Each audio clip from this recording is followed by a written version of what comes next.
All right, well, welcome back to Don't Just Cook and my little coffee series. So we've talked about the history and the origin of Cuban coffee, the types of beans and how they compare, the different ways that you can order a Cuban coffee. But now I think it's time that you see one made live and in person. So we are going to make that cafecito. We're gonna use the mocha pot. I have this beautiful one that I just got. My brother and his wife, my sister-in-law, they gave this to us for Christmas. I love the color. I almost hate to like dirty it, which, by the way, that brings up a very strong point. Never, ever, ever, never, ever wash the insides of your coffee pots with soap. No. You want those oils and those residues to kind of build up and create that beautiful flavor in there. Washing the inside of your coffee pot with soap and water is a big no-no. You can wash the outside with soap and water if you get little spills and little drips, but the inside, you just want to rinse it out with nice warm water when you're done using it. So let's go ahead and make un cafecito. And I think for today, we are going to use a little bit of the Café Bustelo. All right, so let's get this going. All right, you guys ready to get this cafecito made? So we have our mocha pot or espresso pot, whatever you want to call it, or we call it a cafetera. That's what we call it at home. My father's like, where's the cafetera? You know, so that's what we call it, cafetera. We have we're gonna use Café Bustelo because one, I already have it open and I started using it already, so we're gonna use that. We have our water, we have our sugar. I like to use the raw brown sugar because it gives like a little bit more flavor and a little bit of silkiness. We have our little carafe here that we can mix that sugar, make that sugar foam in. We have our coffee press.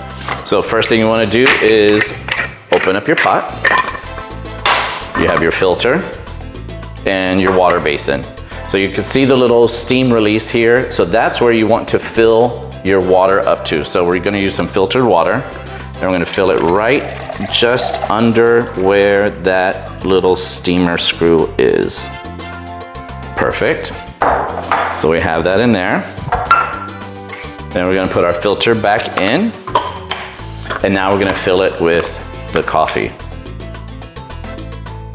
So we're gonna take our grounds, which already made a mess, but that happens. And we're gonna fill this up nicely.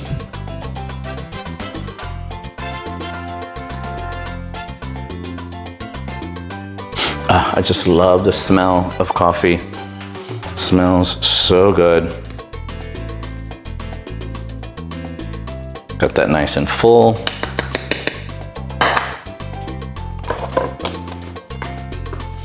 So I know like one tradition is like everybody keeps their coffee in the freezers. My father does it, keeps it in the freezer or the refrigerator. There's no real proof to that actually having a benefit.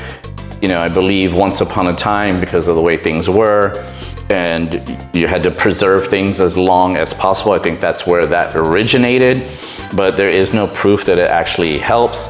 And really and truly, it depends on how fast you're gonna be drinking through your coffee. So now we have our coffee press. So we're gonna press those grounds down, get them nice and tight to build a little bit more pressure for that water to bubble through. And then we're gonna tightly screw our top back on. You wanna make sure it's nice and tight and secure, don't want anything leaking out. And you wanna make sure that that water, as it heats up, it builds up the pressure to boil through and come out of the top. So now we're gonna put this on the stove at a medium heat, and as that starts to heat up, we're gonna add our sugar to our little carafe here. So this espresso pot is going to make probably about 6 ounces of espresso. So we're gonna use probably about 3 to 4 teaspoons. If you decide you want it a little sweeter, in the end, you can add more sugar later, but we want about 4 good heaping teaspoons to get this started. Got that.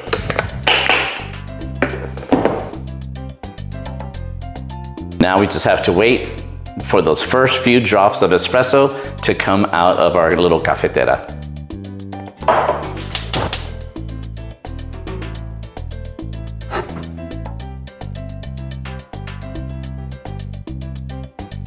Look at that. I went ahead and put my sugar in a clear container so that you could see the process a little bit better. So now we're gonna stir this and stir this and stir this until that sugar is dissolved and we get a beautiful little paste. And like a creamy, foamy deliciousness, like you really, like I could just eat it right off the spoon. And the more you stir it, the better. You wanna be nice and robust with it. You can already start to see it's coming together.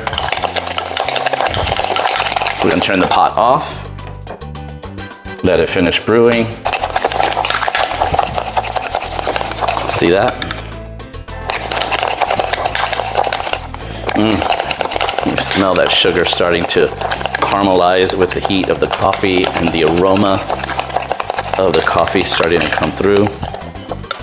Look at that. Oh, so good. Give it a few more stirs.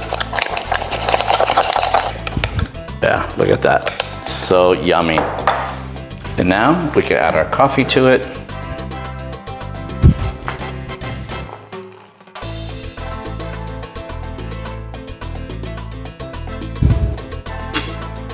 Look at that.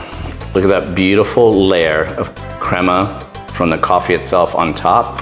And then we have that sugar foam on the bottom. We're gonna stir the two together.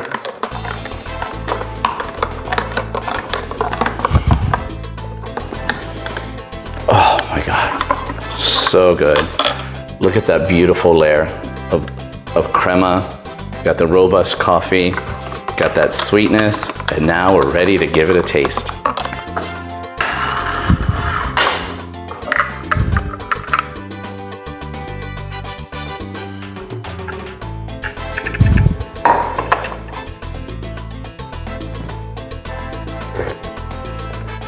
Oh, so good. All the flavors of home. So, and there you have it. You have just made Cafesito with me.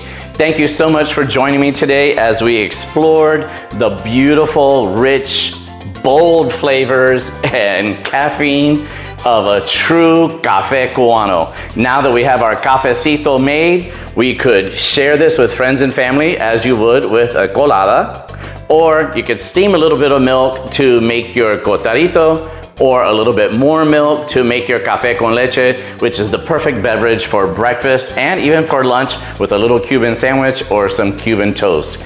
Well, I have my little cafecito here. I'm gonna continue to enjoy this. Next time, join me as I show you how to use that cloth strainer with the Café Modelo and make café con leche the way my grandmother used to. And yes, believe it or not, when I was like 5 and 6 years old, that's what we would have for breakfast. So until next time, don't just cook, dale. Qué rico.